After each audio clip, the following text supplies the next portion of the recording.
Hola, buenas noches, profesora. Mi nombre es Karen Robles y bueno, el tema del cual voy a exponer es de la genética a la epigenética, la herencia que no está en los genes. Los contenidos que voy a abarcar es la historia de la epigenética, la genética y la epigenética, importancia del epi y la importancia de la epigenética en la evolución. Con respecto a lo que es la historia de la epigenética, la historia remonta al tiempo de Aristóteles, donde Aristóteles proponía la epigénesis como un método del desarrollo de los embriones en animales. En el siglo XIX hubo un gran debate entre los embriólogos sobre la naturaleza y localización de los componentes que eran responsables para llevar a cabo el plan de desarrollo de un organismo. En este caso, bueno, se dividieron en dos disciplinas. Principalmente eran los que pensaban que cada célula contenía elementos preformados que crecían durante el desarrollo y los otros aseguraban que el proceso involucraba reacciones químicas entre los componentes solubles que ejecutaban un plan complejo para lo que era el desarrollo. Como uno de los exponentes tenemos a Conrad Hall Warrington, quien era considerado el padre de la epigenética.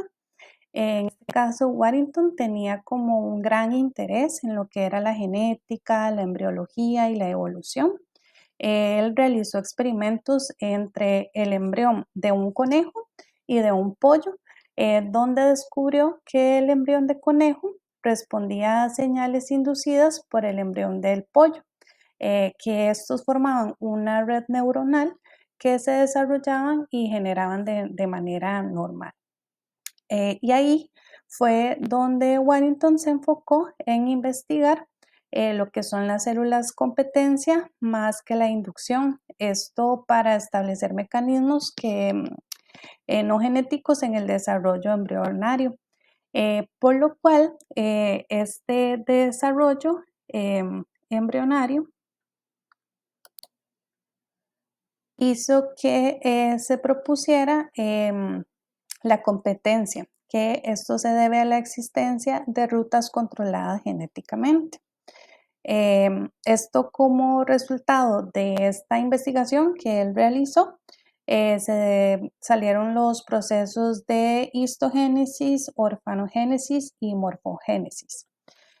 También Warrington diseñó el paisaje epigenético, esto fue gracias a las visualizaciones del concepto de canalización, que según el significado que él le dio, era la ruta que amortiguaba de tal manera que sería difícil salir del canal una vez en él. Como ejemplo de lo que es el diseño del paisaje epigenético, tenemos la imagen que podemos ver acá, que en este caso la primera línea que vemos donde están las bolitas de color azul, esa es la línea que es el umbral de canalización.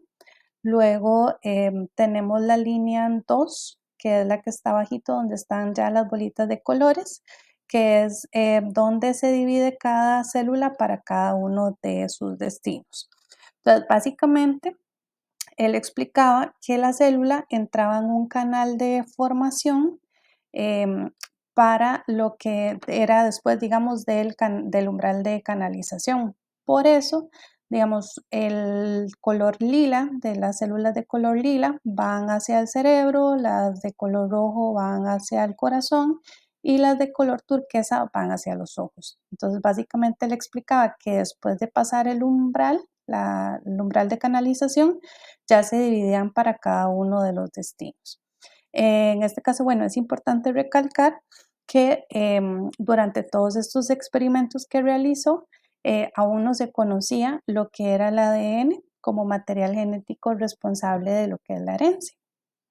Además, definió por primera vez en 1942 lo que es la epigenética, como la rama, ¿verdad?, que va a estudiar las interacciones causales entre los genes y lo que son los productos que dan lugar a lo que es el fenotipo. Adicional a Waddington, tenemos a Julian Huxley, que en 1956 cambió un poquito el término de epigenética y lo determinó como la ciencia del proceso del desarrollo en general. También tenemos a Arthur Riggs, que en 1996 le dio ese concepto de epigenética como al estudio de los cambios heredables en la función de los genes, que no pueden ser explicados por cambios en la secuencia del ADN. Básicamente, Huxley en 1957, o sea, un año después, usó el término para relacionarlo con el estudio analítico del desarrollo individual, o sea, lo que es la ontogenia. Y Riggs, como uno también de sus aportes, brindó aportes a la metilación del ADN. Luego también tenemos a Denise Barlow, que en el 2006 colocó el concepto de epigenética como que son todas las cosas extrañas y maravillosas que no pueden ser explicadas por medio de la genética. Y en el siglo XIX, el estudio se definió la epigenética como el estudio de los cambios heredables en la función genética que se producen sin un cambio en la secuencia del ADN.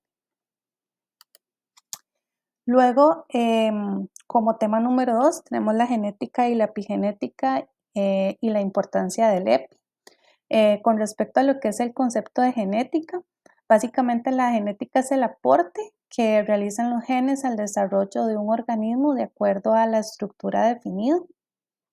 Y en este caso, bueno, la genética es muy importante, ¿verdad? Porque en lo que es la herencia y en la eludación de la estructura dimensional del ADN, porque abrió la puerta al entendimiento de cómo se replican y cómo se heredan lo que son los genes. Además, ¿verdad? Que la genética sigue las leyes de Mendel, mientras que la epigenética sigue las leyes no mendelianas. Con respecto a lo que son las mutaciones, enfatizaba la definición con respecto a lo que son los rasgos fenotípicos que contribuyen a la determinación de fronteras entre especies. Lo que son estas fronteras son definidas por la presión de la sección natural que van colocando a las mutaciones en el corazón básicamente de la genética clásica.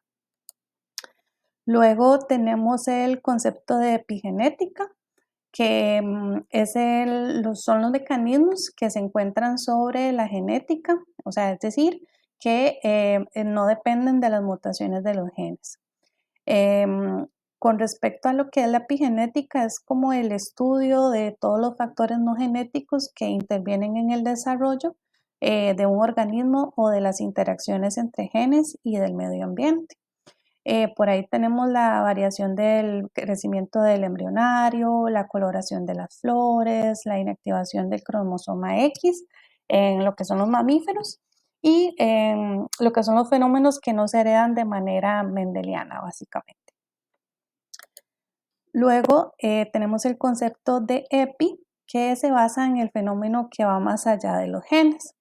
Por aquí en la imagen tenemos el ejemplo de los gemelos homocigóticos que comparten el mismo ADN, pero que aunque compartan este mismo ADN y sea idéntico, presentan ligeras diferencias fenotípicas por las modificaciones epigenéticas que pasan a lo largo de la vida del individuo. Esto es más que todo por la exposición a un medio ambiente, a lo que son las experiencias y bueno, también lo que puede ser comida diferente.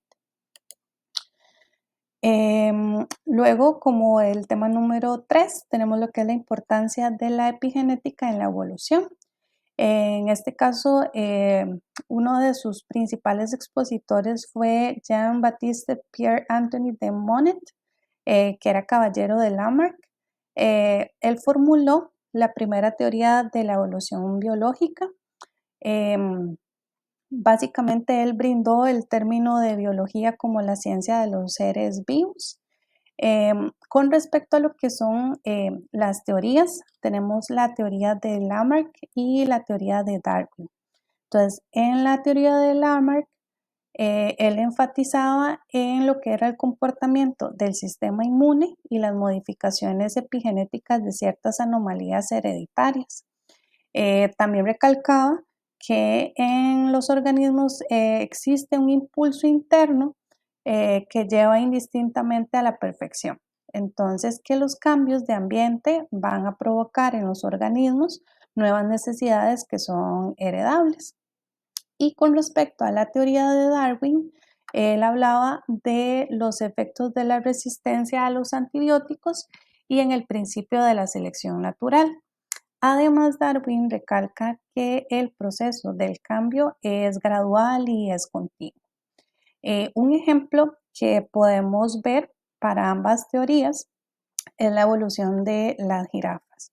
Entonces, por ejemplo, Darwin en su teoría desarrolló la idea de que la variabilidad que existe entre las jirafas antiguas es con respecto a lo que es el cuello y las patas delanteras que eran más largas y que estos caracteres se transmitieron a la descendencia o a su descendencia.